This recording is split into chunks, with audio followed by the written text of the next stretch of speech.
Hello बच्चों, JEE main 2024 का question है 6 अप्रैल सेकेंड शिफ्ट का। For a given series LCR circuit it is found that maximum current is drawn when value of variable capacitance is 2.5 nanofarad. Okay, if resistance of 200 ohm and 100 millihenry inductor is being used in the given circuit, the frequency of AC source is. अब यहाँ पर देखिए एक जो term बोला गया है यहाँ पर मैक्सिमम करंट, ये बड़ी इंपॉर्टेंट है। देखिए एलसीआर सीरीज सर्किट में अगर मैं आपको रिमाइंड कराऊँ तो एलसीआर सीरीज सर्किट में मैक्सिमम करंट बच्चों तभी होता है, ठीक है, जब X C is equal to XL होता है। मतलब ओमेगा इंटू ओमेगा, एक मिनट रुकिए, यहाँ पर 1/ओमेगा C is equal to omega L होता है। ये मतलब रेजोनेंस पे होता है। आप ये समझ लीजिए कि यहाँ लिख देता हूँ एक मिनट कि current will be maximum at resonance, है ना। Current will be maximum at resonance, है ना। रेजोनेंस पे करंट मैक्सिमम होता है। और रेजोनेंस कंडीशन कब आता है बच्चों? तो रेजोनेंस कंडीशन तभी आता है जब ये XC is equal to XL होता है। अब यहाँ पे एक्सी क्या है? तो यहाँ पे एक्सी हो गया कैपेसिटिव रिएक्टेंस और एक्सएल हो गया यहाँ पर, ठीक है, इंडक्टिव रिएक्टेंस। तो अब यहाँ से हम लोगों को ओमेगा फाइंड करना है, क्योंकि मैक्सिमम करंट इसी कंडीशन पे होगा। और इस कंडीशन पे हम एक्सी को क्या लिखते हैं? 1/ओमेगा सी, और एक्सएल लिखते हैं ओमेगा इंटू एल। तो यहाँ से अगर हम लोग देखें कैलकुलेट करके तो omega square is equal to क्या आ जाएगा? 1/LC, ठीक है। तो पहले हम लोग एक काम करते हैं, ओमेगा स्क्वायर निकाल लेते हैं।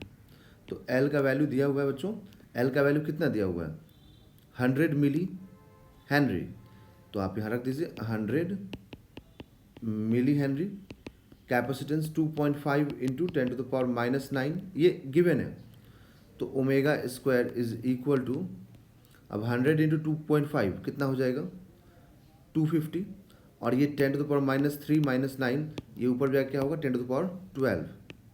तो 10⁻12 डिवाइडेड बाई 250। तो अब इसको मैं 1000 इंटू 10⁻9 कर देता हूँ और इसको 250। तो ये 4 से कैंसिल, 4 इंटू 10⁻9। ओके, अब इतना आ गया, ये ओमेगा स्क्वायर हो गया, है ना। अब ये हो गया ओमेगा स्क्वायर, बट हमें ओमेगा स्क्वायर नहीं चाहिए बच्चों, हमें क्या चाहिए? फ्रीक्वेंसी चाहिए ना। तो हम लोग क्या लिखेंगे? देखिए कि omega is equal to √4 into 10⁻9, ठीक है। तो f इज इक्वल टू, क्योंकि 2 इंटू एफ होता है ओमेगा, तो ये 4 इंटू 10⁻9। तो f is equal to √4 into 10⁻9 divided by 2 ठीक है। ये इतना 2 हो गया, है ना। अब यहाँ से हम रूट से अगर बाहर निकालें तो देखिए हम कैसे इसको एक्सपैंड करेंगे, इसे जो फोकस कीजिए।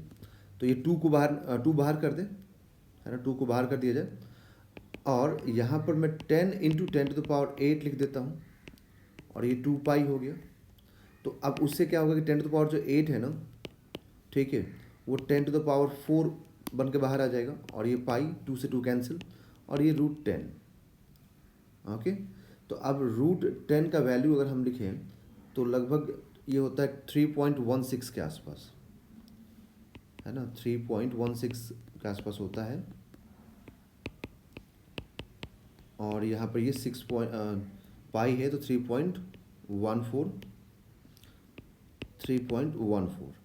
तो अब 10,000, ठीक है, इंटू 3.16, तो इसको 100 से मल्टीप्लाई करते तो 116 इंटू 100 डिवाइडेड बाई 3.14, ठीक।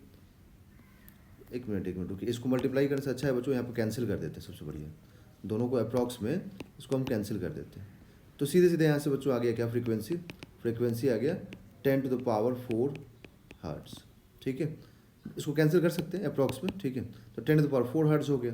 तो यहाँ से हम लोग क्या बोलेंगे कि फ्रीक्वेंसी हम लोगों को आया 10⁴ हर्ट्ज़, बट ये पूछा है 10⁻³ के फॉर्म में।